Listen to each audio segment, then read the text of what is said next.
Okay, in this session we're just going to go through the basics of collecting GPS data. Alright, I'm just running some emulation data in Solo right now. It's some real dummy data, but it'll work for the for our purposes here. Alright, a couple things you got to remember whenever collecting GPS data. Alright, the first is what method you're going to use. Either you're going to use the static method or the dynamic method.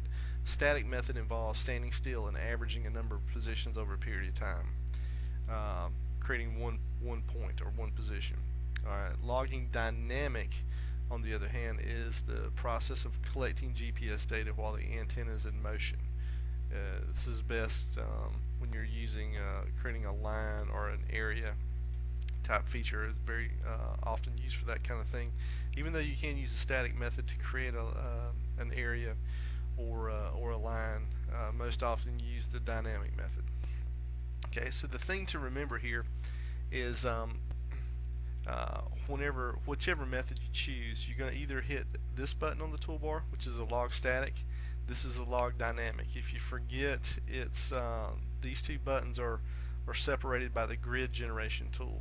Okay, static, dynamic. Okay. Okay, so I've got our GPS position is being simulated by the little flashing crosshairs here. I'm going to zoom out a little bit so it's not quite so, make the map a little bit bigger. Okay, alright, here's how to log a static point. Simply click on the static button. Alright, the next thing you need to be aware of is are you going to create a new feature, or are you going to add data to one that's already in progress? If you're going to create a brand new feature, you have to go to the All tab and get in the habit of actually clicking the All tab to make sure you're there. Alright, once you're in here, you'll see these are a bunch of point features. Below them you'll see some line features, and below them you'll see some area features. So you always need to ask yourself, is the position I'm about to log, is it part of a point, line, or area? Okay, so let's just say that this is a point. Let's just say we're going to call it a hazard. Okay, you can click on hazard and then hit OK to create it, or you can double tap on hazard and this will take you over to the next screen. Okay, there's two tabs. The attributes tab, which will allow you to better describe this particular hazard. Maybe it's a well. Okay, so we'll click on that. Now you need to go to the GPS status tab, and you need to look at the number of positions that you logged and your deviation. Now I'm using some dummy data where the antenna is actually moving, so this isn't going to give me a very good static position, but you can see at least the concepts here. So far I've collected 10 positions. My deviation is 3.02 meters. Usually I'm looking for a deviation that's under 3 meters. Under 1 meter or under 3 feet. Okay, so once you're happy with your deviation, which this is way high, and I would probably never accept data that bad, but if you wanted to restart the count up here, you could click on the flush button, and it would take you back to one position and start recollecting those points. But once you've collected at least 20 positions and your deviation is less than a meter, you can hit log now. And I'm just going to go ahead and hit log now to simulate what would happen. Alright, once you hit log now, it actually logs that position. The last position that you log will always have a little blue diamond around it. Okay, so that's logging a point feature. Alright, logging a dynamic feature is very similar but a little bit different. Okay, so to do that, we're going to hit the log dynamic button.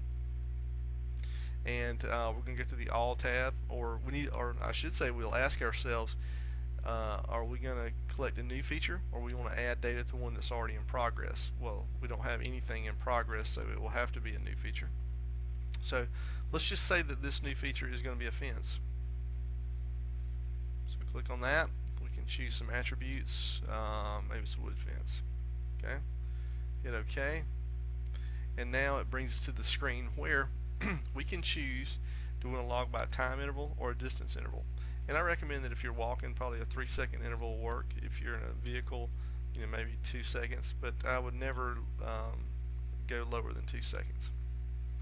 Alright, whenever you're ready to start, just hit the start button and it'll start collecting points. You'll hear it beep every time you log a position, and you'll see you'll see the thing moving on the screen. If you come to an obstruction that you need to go around, you can hit pause, and then restart it whenever you're ready.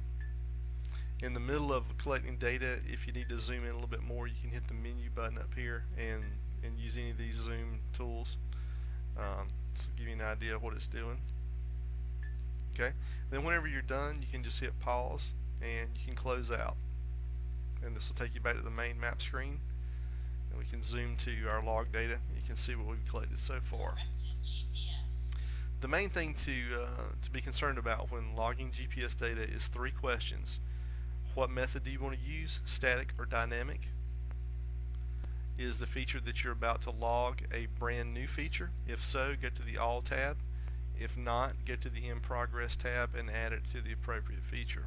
Alright, the last thing is, from a bird's eye point of view, is the feature or the position I'm about to log, is it a point, is it a part of a line, or part of an area? If you get those 3 questions right, you shouldn't make a mistake. And so that's all there is to logging or collecting GPS data.